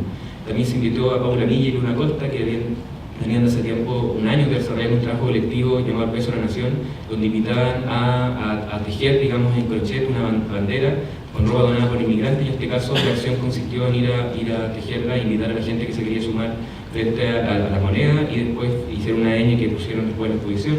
Sebastián Tarfuqueo hizo una intervención en el cual, a partir de una serie de fantasías femeninas, invitaba al público de la sala a elegir entre una serie de combinaciones posibles de fantasías sexuales, que la gente iba marcando en la vitrina, y él se iba transmitiendo y maquillando en vivo, digamos, de cada una de esas fantasías, con el objetivo, y después se fotografía entre los pinos con el objetivo de hacer un calendario sexy con esos estereotipos. Me quedan solo 3 invitados, y con eso termino. El antepenúltimo invitado es ACA, Arte Contemporáneo Asociado, que es una asociación gremial. Interesante porque el colectivo Piñén, cuando la invita, la interpela como un colectivo a su vez, durante este año está en un proceso de reformulación, y se realizó un congreso de ACA, un foro abierto, y una de las actividades del congreso, el congreso se inaugura, el foro abierto se inaugura en la Galería Gabriel Mistral, digamos, en el contexto del Centro de Operaciones. Pablo Ulloa y Héctor Godoy, que Pablo Ulloa de hecho era uno de los organizadores de los encuentros hiperreal, y Héctor Godoy era el que hacía la performance de la obra pedagógica, hacen una acción que consiste en ya no entrar en el bosque falso de pinos de la galería, sino que convocar a quienes quieran ir a un bosque, entre comillas, del verdad, en el Cajón del Maipo, hacer lo que llamaron una investigación aurática, Natalia Cabeza, que es una interpretación que se llama ¿Cuál es tu casa? ¿Dónde vives?, que remite la experiencia, digamos, de no tener casa, que ella no vive sin casa, y pasó 24 horas acampando frente al balcón central, frente a la galería. Isidora Ibáñez ella trabaja, digamos, como guía en una sala de Las Condes, digamos, y convocó a un compañero de trabajo sobre el cual ella está investigando, que trabaja fundamentalmente en un baño. Digamos. Un baño se cambia, en un baño come, en un baño realiza todo, y ella recreó las dimensiones de ese baño en la galería y lo convocó también a participar de eso. Y por último, la intervención que hace el colectivo TUP, Trabajo de Utilidad Pública, que es uno de los colectivos actualmente vigentes más antiguos, no el más antiguo, pero los más antiguos que existen en el campo de las artes visuales, y que ella hace una investigación de quiénes de los vendedores ambulantes que están frente a la galería y los entrevistan, digamos, son como uno de los públicos objetivos más importantes de la galería, porque son los que conocen exactamente, o no exactamente, pero tienen una visión muy fresca y muy necesaria lo que pasa ahí, porque pasan todos los días, todas las semanas, digamos, frente a la galería, y también de otro espectador privilegiado, que es uno de los guardias históricos de la galería, que lleva muchos años trabajando, y ellos son entrevistados, y se puso en un video que da sonido hacia afuera de esta entrevista en la vitrina de la galería. Todos estos hechos fueron sucediendo en el tiempo. Bueno, como reflexión final, digamos, creo que el problema clave aquí fue, por lo menos para mí, y algo que todavía estoy procesando, es justamente entender cómo funcionaba este juego de rol y especialmente la figura de la autoría colectiva. Entonces, que yo había participado en un colectivo, pero nunca había estado en un trabajo tan intenso con gente que se cuestionaba tan radicalmente el tema de la autoría colectiva y de lo colectivo, digamos, en el sentido de que el arte puede ser realizado por agentes que no son ni una persona natural ni una persona jurídica, digamos, sino que son una personalidad de otra clase. Y creo que en general eso es algo que quiero seguir trabajando y de todas las cosas que pasan acá, que pueden haber sido algunas más interesantes que otras, creo que para mí es lo más interesante, digamos, del trabajo que se realizó en concreto en esta experiencia. Y con eso termino. Muchas gracias.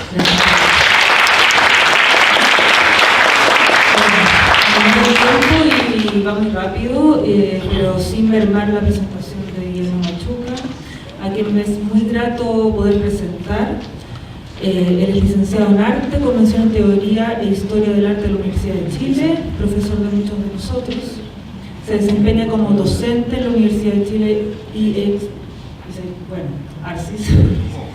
Ha publicado más de 100 textos críticos, tanto en catálogos como en revistas especializadas de arte. Simultáneamente ha realizado diversas curadurías de arte a nivel local e internacional. Ha escrito los libros Después de Duchamp, Remeciendo al Papa, Alas de plomo, y El traje del emperador. Esta ponencia, la crónica Aproximación a un modelo de artista, fue presentada hace un par de años en la Universidad Torcuato Di Tella, así que en Argentina, así que esta es la presentación que hicimos.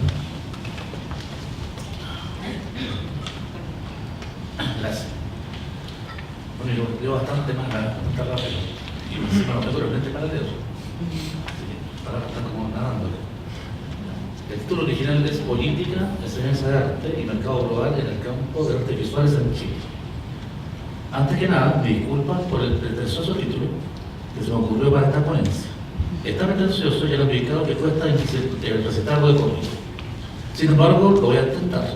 Política, Enseñanza de Arte y Mercado Global en el campo de artes visuales en Chile.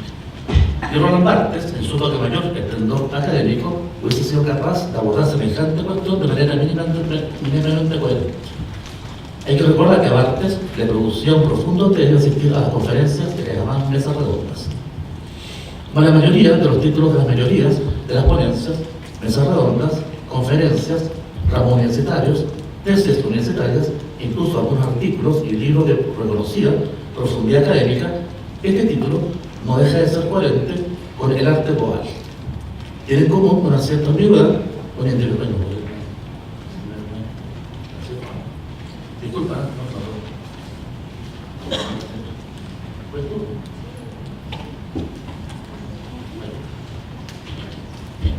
Ya, voy a leer yo y tú vas a poder usar como Tiene en común una cierta ambigüedad, una indefinición genérica que caracteriza la producción artística contemporánea, en particular aquella ligada a la estética del arte vanguardista y posmoderno, aquella que se vincula al arte corporal, al arte medial, al arte relacional, al arte urbano, al arte contextual, al arte de género, los diversos activismos, el arte tipo ONG y las diversas modas, propagandas por las redes sociales, etc. Artista profesional, profesionalización del arte. Antes de seguir, debo confesar que ambas figuras no me provocan precisamente un interés de tipo místico o espiritual. Algo del viejo romanticismo nutre la formación de ciertas personas, como la de este ponencista, realizado en feudos en los cuales el aprendizaje de cuestiones culturales y estéticas era concebido como una vocación, un vicio, una obsesión, un ocio activo, un pasatismo, un modo de vida, un placer, un necesario desapego de las cosas materiales, en fin, de algo concebido como una necesidad y no como una profesión, una carrera, un objetivo, una inscripción, un negocio, una disciplina o como una clase de saber que por complejo de inferioridad discursiva debe demostrar una consistencia académica frente al tribunal del saber científico o de aquellas ramas vinculadas a las llamadas ciencias duras, para no hablar de la sociedad en general y la parentela y amigos confidentes que sondean el trabajo de los artistas con infinita preocupación. Total, se trata de los retoños, que los retoños no se mueran de hambre. El artista profesional es o debe ser un lúcido manejador de tramas que componen el circuito artístico.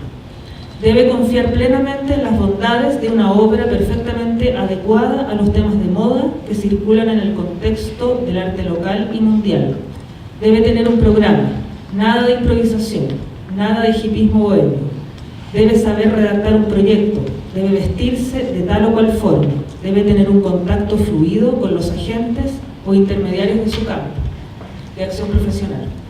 Para él, lo ideal es que su carrera se vea coronada con su participación en las bienales más importantes del orden, pero sobre todo si su rostro y su obra han sido seleccionadas para ocupar un lugar en publicaciones como la de Taschen, o su obra adquirida para los mejores coleccionistas y museos de la Tierra.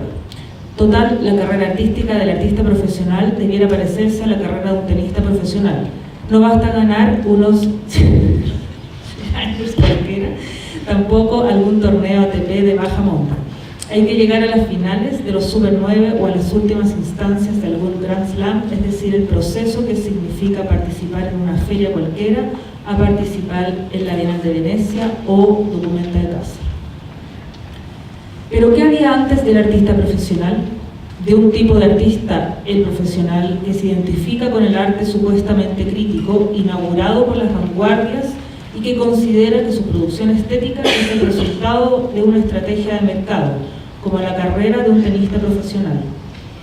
Para que el sentimiento es un asunto despreciable y hippie, sobre todo después de la sancionada falta de validez del artista borracho, aunque muchos de los artistas profesionales lo son, de una clase de artista reventado, perdedor, tísico, maloliente, irreverente, suicidado bajo el ahorcamiento en oscuros faroles decimonónicos o con la oreja mutilada, el hígado hinchado, los pulmones colapsados, escupiendo sangre, viviendo en prostíbulos de baja monta, todas imágenes abyectas e indignas que han sido por suerte superadas en el presente por una clase de artista más inclusivo, más familiar, que paga el colegio y la universidad de sus hijos, y que se encuentra perfectamente entrenado, capacitado para redactar una tesis universitaria, llenarse de posgrados, que se vista a la moda, con un complejo más cercano al de Peter Pan que al de Rambo, que se para sumiso y sonriente en las inauguraciones al lado de los más importantes galeristas, coleccionistas, curadores, periodistas culturales, pero a suficiente distancia sospechosa de sus colegas de profesión. Volvamos a la pregunta anterior. ¿Qué había antes del artista profesional? Repasando la historia del arte, este modelo se da desde sus inicios. El Renacimiento es una prueba de ello. El artista comienza su vida profesional cuando tiene la posibilidad social de conectarse con los poderes políticos y empresariales, algo que un artista como Warhol renovó en el pop norteamericano al estrechar vínculos con gente como Jackie Kennedy, Truman Capote o Peggy Guggenheim. El poder del dinero político y también empresarial ha acompañado al arte bajo diferentes disfraces, pero también estos poderes se combinaron durante 4 siglos con los significados trascendentes de la ideología cristiana y de los mitos proyectados por el pasado grecorromano. Todo esto cambió con la llamada Revolución Industrial. De ahí en adelante, el modelo del artista cortesano, a la manera de un Leonardo, Miguel Ángel o Fragonard, empezó a ser cuestionado con la imagen del artista rebelde. Citemos, por ejemplo, Courbet de Francia. En Chile, esta profesionalización del arte tuvo sus comienzos con la Academia de Bellas Artes en 1849, cuando el primer director fue el italiano Alejandro Ciccarelli. Siempre he comparado la pintura de Ciccarelli acerca de la ciudad de Santiago desde el cerro Peñalolén con Buenos días, señor Courbet, del pintor galo. Aquí encontramos 2 modelos de artista. Uno ultraacadémico, vestido de gala, pintando un paisaje tercermundista bajo una técnica neoclásica. Otro perteneciente a la burguesía francesa, saliendo a pintar un paisaje vestido sin el decoro o etiqueta que la academia de la época exigía. Nos encontramos con 2 modelos de artista, el incumbente y el refractario. También hay que señalar que los artistas jóvenes refractarios suelen con los años volverse incumbentes, por supuesto eximiendo a aquellos que se suicidaron o murieron jóvenes, como Géricault, Van Gogh o Serra. Este proceso de división de los artistas de vanguardia y los artistas académicos identificó una dialéctica de las vanguardias del siglo XX de manera brutal. En Chile, el artista diplomático, aristocrático, de salón, al servicio de la oligarquía, la república o el Estado, comenzó a ceder frente a los artistas de clase media y popular que emprendieron una apertura del arte a la vida dura y al espacio político. Existen varios ejemplos al respecto. Todo tiene que ver con el hecho de cómo el artista se representa en su oficio. O se representa cortesanamente, o se representa en una guardilla apestosa pasada humo y alcohol, o se representa con el puño levantado agitando a las masas, o se representa en un estudio anglosajón con el pecho teñido de blanco, la cara maquillada y compartiendo con gente tan diversa como ladrones carreteros, prostitutas de bajo fondo, lesbianas asesinas, homosexuales putines y acicalados, rockeros perdedores exitosos, gente del jet set en una renovada escenografía del arte cortesano bajo las modas de la cultura de masas. Todo seguramente habrán adivinado que me refiero a la corte de Warhol. Pero antes del blanqueado Warhol, se podría citar otras clases de modelos de artistas, por lo menos 3 verdaderamente profesionales. Aunque previa a la consolidación de las universidades y de las academias respectivas, el excéntrico Dalí, el taurino Picasso y el rebelde Jackson Pollock, aquí se conjugan abrigos de chinchilla, moscas artificiales, castillos paradisíacos, deseos eróticos impenitentes. Se decía que Picasso se arrojaba sobre cualquier fémina que osara entrar en su habitación, torso desnudo a pesar del frío, litros y litros de droga y alcohol duro, Alzheimer, ataques al corazón y muerte en un accidente automovilístico cinematográfico, como el padecido por el lloroso James Dean. Sin embargo, se nos queda en el tintero uno de los más entrañables, el chamánico y curandero alemán Joseph Beuys. En este caso, los abrigos de chinchilla y los castillos paradisíacos se unen a los nauseabundos coyotes salvajes, las sillas de cebo y las plantaciones monumentales de árboles en la deforestada Alemania. Tenemos entonces el modelo del artista cortesano, incluyo aquí al aristócrata y al de la cultura de masas, al comprometido, no importa la causa, al activista, no importa la causa, al militante, no importa la causa, al bohemio, al lechuguino, al autodidacta, al académico, al farsante, al impostor. Pensemos en el autodidacta y el académico. Me sirvo de ambos para hablar de la situación del arte en mi país. El curador Gerardo Mosquera ha sostenido que el arte chileno sufre de un mal endémico. Es el exceso intelectual. Los artistas realizan obras demasiado densas y que a la hora de explicarlas extraen un mamotreto de referencias académicas.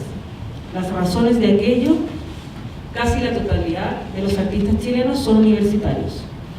La mayoría, para subsistir, hace clases en la universidad. Los autodidactas están incapacitados para establecer redes de contacto y poder. Un caso ejemplar es el artista autodenominado Papa Frita, cuya obra, al no ser universitaria, resulta más puntúa y provocadora que la de sus pares. El arte chileno neoconceptualista le tiene un pavor al placer visual, pero a su vez simula poseer una espesa dimensión teórica. En el fondo no produce ni pensadores ni artistas. Hace algunos meses, el artista francés Christian Boltanski comentó frente a unos entusiastas y aplicados estudiantes de arte chileno que le parecía comiquísimo que el arte se enseñara en una universidad. Para el artista europeo, el arte verdadero no puede ser enseñado, no puede ser reducido a fórmulas. Significaría el peor kitsch posible, es decir, que la fórmula supere a la fórmula. El arte académico neoconceptual de mi país es un arte de formulario, de fórmulas, de estereotipos. Trabaja problemas muchas veces innecesarios. Este peligro es el que Mosquera detectó en la escena chilena. Malsana influencia del modelo anglosajón a nivel global, que se academice el arte, que se convierta en un saber universitario, supone lo siguiente: que el artista ya no sea un escéptico aventurero de imaginarios posibles, sino un aplicado redactor de formularios que sabe justificar los fundamentos teóricos de su obra, que sabe manejar a sus estudiantes en el taller, torturándolos con surrealistas sesiones de exámenes orales, que sea optimista y positivo frente a las bondades ofrecidas por el circuito artístico, aunque a veces basado en el resentimiento, producto de la cruel competencia existente en su medio profesional. Esta perversa cofradía entre arte y enseñanza de arte se encuentra en sintonía con los diversos estímulos ofrecidos por el Estado y la empresa privada. Existen por lo menos más de un centenar de lobos hambrientos tras un famélico y añoso cuadrúpedo al que hay que cazar. El botín no alcanza obviamente para todos, por ello se necesita de redes de protección perfectamente articuladas, profesores devenidos en jurados de concursos, alumnos que han sido sus ayudantes, nepotismo o amiguismo que no solo envuelve el campo de la cultura, sino también el campo de la política. El escándalo actual de la nuera de la presidenta Bachelet es un ejemplo. Pero hay un problema más grave aún, que muchos de estos fondos sirvan para financiar las agendas presupuestarias de las galerías comerciales y de las salas dependientes de ciertas multinacionales, que venden desde cervezas y gas licuado hasta celulares. La mayoría con directorios, comités o consejos asesores conformados por gente del Opus Dei o los legionarios de Cristo. Como supondrán, la profesionalización académica del arte termina adoptando la autocensura, incluso antes de la censura real. Termina por favorecer un arte crítico, aunque completamente vaciado por el uso de un formalismo neoconceptual timorato, blanqueado y autocastrador. Cuidado a la hora de meterse con los temas religiosos, sexuales, políticos, sociales, pero sobre todo con insolentarse con la empresa privada. Para terminar, señalo dos anécdotas protagonizadas por dos obras de Juan Domingo Dávila y un evento social organizado por el coleccionista chileno Juanito Yarur.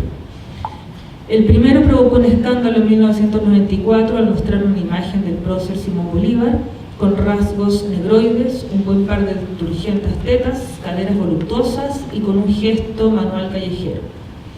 El prócer aparecía montado sobre un pastiche visual compuesto por un caballo que recordaba una pintura de Mondrian inacabada. El motivo del escándalo, que esta insolente imagen haya sido financiada con fondos públicos. En Chile se le llama fondar a esta altruista manera de financiar a los artistas. ¿Cómo se puede ofrecer los valores latinoamericanos con plata de todos los chilenos? ¿Cómo se puede ofender? Antes nos faltó una categoría, la del artista puntudo, que busca el escándalo, donde no habría más que una respuesta de ofendidos políticos conservadores y añosas señoras provenientes de sociedades bolivarianas revividas luego por el desaparecido presidente Chávez. 2 años después, Dávila terminó por colmar la paciencia de las autoridades del país cuando expuso en una sala ministerial la obra Rota. La palabra alude al roto chileno, nuestro personaje popular, un desprolijo sujeto campestre y citadino, vestido con pantalones remendados, obscenas hawaianas que exhiben los pies llenos de tierra, con una carencia masiva de piezas dentales, bueno para agarrarse a combos, pícaro y soldado aguerrido. La autocensura después de esto ha ido en ascenso. No es bien visto portarse mal. No es bueno hacer lo que hizo Carlos Lepe en la Bienal de París de 1982, comerse 4 tortas de crema y luego vomitar en el elegante baño de la Bienal. Nosotros tenemos la responsabilidad de ser internacionales, globales, educados. Debemos hablar bien el inglés, tomar champán en las inauguraciones y ser muy cool. Como un buen chileno, ser más primermundistas que la gente del primer mundo. Juanito Yarur es un conocido coleccionista chileno, hijo de un difunto millonario que le legó una poderosa fortuna para satisfacer sus más profundos caprichos. La cultura, por supuesto, es parte de estos caprichos costosos de mantener, sobre todo si es que hay que combinarla con regadas fiestas ofrecidas al jet set criollo. El año antepasado, Juanito presentó su colección privada en el Museo de Arte Contemporáneo en Santiago, dependiente del Estado chileno. La inauguración no escatimó gasto alguno. Hubo un desfile de moda, champán de la mejor cepa, música electrónica, un ambiente infecto de la moda hipster y, en segundo lugar, una colección compuesta por artistas internacionales y locales. De los internacionales, habían obras de algunos chicos y chicas malas del Sistema Oficial del Arte Internacional, Jeff Koons, Tracy Emin, Nat Golding, Sara Lucas, entre otros. Los chilenos eran más fríos, más académicos. Jamás se les hubiera ocurrido mostrar, como Tracy Emin, en otro contexto, una cama donde se practicó un aborto. Tampoco nadie se hubiera casado con una actriz porno, la impoluta Chicholina, como Jeff Koons. El Simón Bolívar de Juan Domingo Dávila fue realizado por un artista perteneciente a la oligarquía chilena. El costo fue alto a nivel social y familiar. Los artistas escogidos por Yarur 2 décadas después pertenecen a la misma clase social. Ahora, tal vez producto del actual sistema del arte académico y ferial, las tetas de Dávila y los vómitos de Lepe han sido reemplazados por minimalistas disposiciones de bolsitas de aguas, minimalistas construcciones vaciadas de sentido y estetizantes fotografías que hablan de los no lugares en los espacios públicos. Este es el verdadero deseo que anida en la idea de la globalización. En Chile está de moda la internacionalización de su arte. Que las obras pierdan cuerpo y que anulen su densidad periférica en la limpieza de un arte practicado en el primer mundo. Un anhelo de siempre en la cultura chilena, que la copia sea más original que el original. Guillermo Machuca.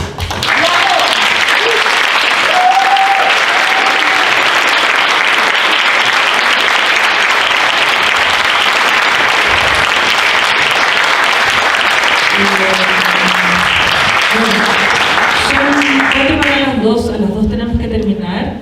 Yo me gustaría poder recoger al menos un par de preguntas y recordarles que la tarde, después de la cuarta mesa, se abre un debate donde vamos a poder profundizar un poco más en inquietudes, qué sé yo, reflexiones que han surgido a partir de estas ponencias. Yo me quedo con una de ellas, que la presentaré la tarde. Ahora vamos a favorecer al público. Vamos, disculpe, sin micrófono, vamos por esta mesa, estas 2 conversadas, y después retornamos a las 3 de la tarde, ¿ok?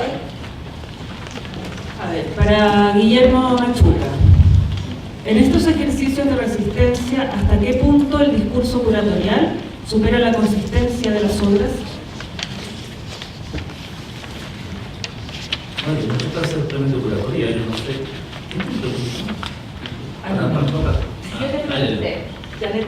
Claro que hay muchas clases de curatoría. Entonces, ¿a dónde diríamos? ¿Cuál será la elección que tú piensas? ¿Cómo? No, que hay muchas clases de curatoría. Por supuesto, pero yo estoy preguntando en general. O sea, ¿hasta qué punto el discurso curatorial muchas veces, desde mi punto de vista, supera la consistencia y el valor de las obras? ¿Cómo lo ves? Ya, yo pienso al revés. Que muchas veces son innecesarias las curatorias. De hecho, muchos artistas se pueden curar solos. Es lo que yo pienso también. Sí. No, yo pienso que el curador es un pensador visual que tiene un discurso previo. Entonces yo cuando lo voy a ver, juego con ese discurso y digo, este curador cambió de línea. se ha modernizado, era feminista, por ejemplo, ya no lo es, etc. Entonces él tiene un guión y toma obras, a veces manipula las obras. Lo ideal es que él es el autor de las manos. En muchos casos eso es así. Además, yo le cobro no solo la puesta en escena, el montaje, el texto también, cuestión que ha desaparecido en muchas galerías de arte. Uno llega, encuentra un texto en el muro o un texto en un papel, miserable, de una galería. Y los premios, para hacer con su pensamiento. Entonces a mí me gustan los colores más clásicos, los 60, rosa, verde, ciripal, hasta donde lo tiran. Y de Chile también me gustan los colores. Algunas curatorías de Mediado, Miguel Richard, pero creo que se ha perdido la dimensión teórica para justificar esa relación con las obras. Yo soy un artista, no necesitaría curadores. De hecho, David Hill no usa curadores. Él vende las obras, ni siquiera usa coleccionista. Entonces hay que hacer un catastro, yo creo, en el circuito de ver qué curatorías son las relevantes y cuáles no. Me parece conveniencia también, ¿no? Una moda de tener un curador también, para dar un prestigio a la obra. Insisto, en muchos casos son necesarias las curatorías.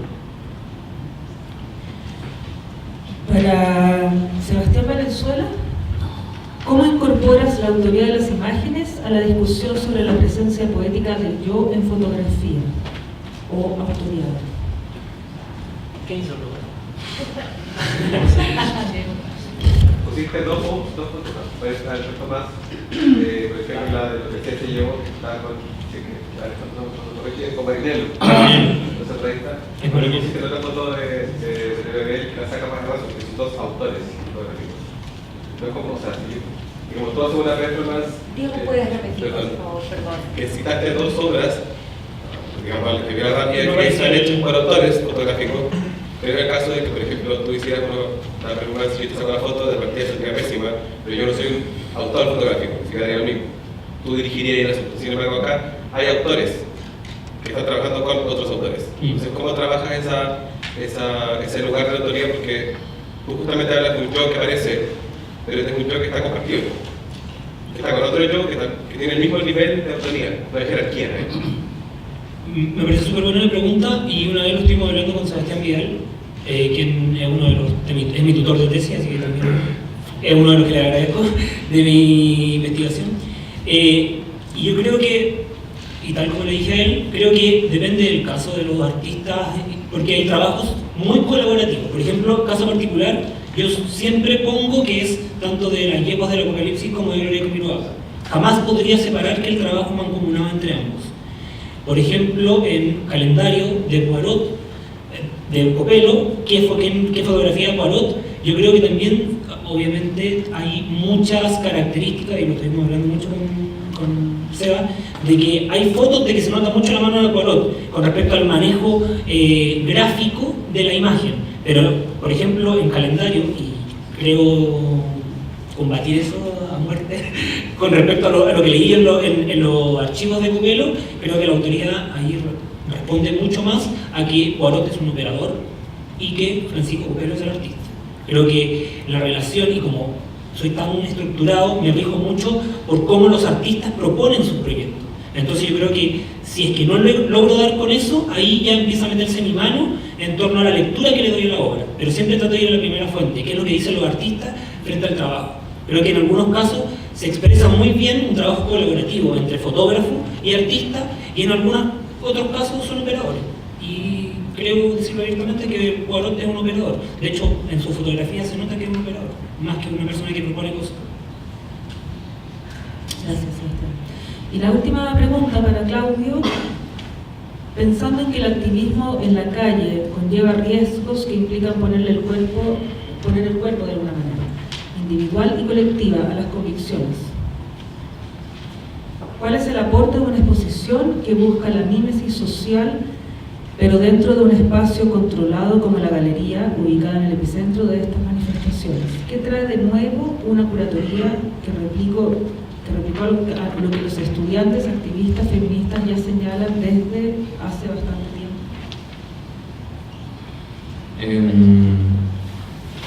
No sé si al menos cuando hicimos el trabajo, plantear como algo nuevo respecto a lo que hacían los estudiantes o los activistas en la calle. Como como decía antes, en general, lo que yo me encontré investigando era más que activismo callejero, eran prácticas que de alguna manera habían sido protegidas. Estas prácticas, por ejemplo, pasaron en lugares que eran colegios autónomos, la mayoría, lugares donde no está Carabinero. El colectivo sí tiene otras prácticas que son muchas en la vía pública, pero respecto al activismo del 2011, en general los casos que yo estaba estudiando son casos más bien protegidos, en alguna clase de barrera.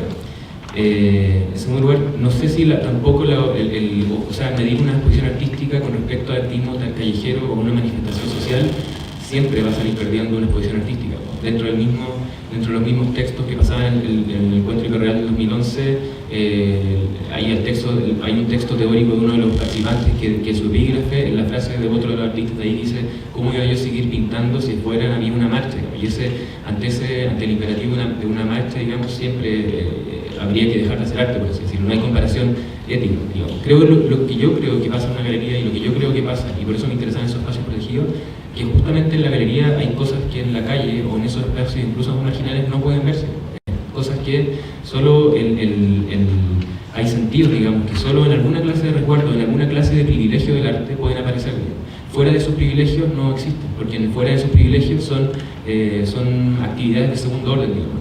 Nunca por eso decía yo, por ejemplo, que este activismo fue un activismo hasta cierto punto fracasado, ¿no? Nunca lograron mucha atención de los medios, que era lo que efectivamente buscaban, pero creo yo que a partir de la obra que trabajaron ellos ahí en esos encuentros, hicieron cosas quizás muy interesantes, digamos, para entender lo que sucedió en 2011, mucho más que quizás otras acciones que fueron más mediáticas, o para entender la historia reciente de Chile. Entonces, y creo que en la galería, hasta cierto punto, el objetivo, no estoy seguro de cuánto se logró o no, es algo que estoy procesando, digamos, era un poco eso, digamos, reproducir esa posibilidad de esa escena, digamos, ese asunto que por una parte tensiona al colectivo, porque el colectivo no está cómodo en una galería, es un colectivo callejero, digamos, nunca se sintió cómodo exactamente en una galería. Hay cosas que sí son muy cómodas, digamos, la muestra del presupuesto es un privilegio, una comodidad, pero hay otras cosas que no son nada de cómodas para un colectivo así, dentro de una galería, y para la galería tampoco una situación cómoda. Entonces, de alguna manera, esa tensión, que yo creo que para mí es muy generadora de otras cosas en el arte contemporáneo, es lo que me interesaba más trabajar, y por eso, digamos, me parece no es más interesante, pero me parece un registro diferente de lo que pasa dentro de la galería con lo que pasa afuera. Bueno, muchas gracias, cerramos, ¿no? Muchas gracias a todos y volvemos a las 3 de la tarde con la tercera mesa. Sí, volvemos todos, bueno, a las 3 de la tarde, eso, con nuestra tercera mesa que va a ser continua con la cuarta y para el debate final. Gracias.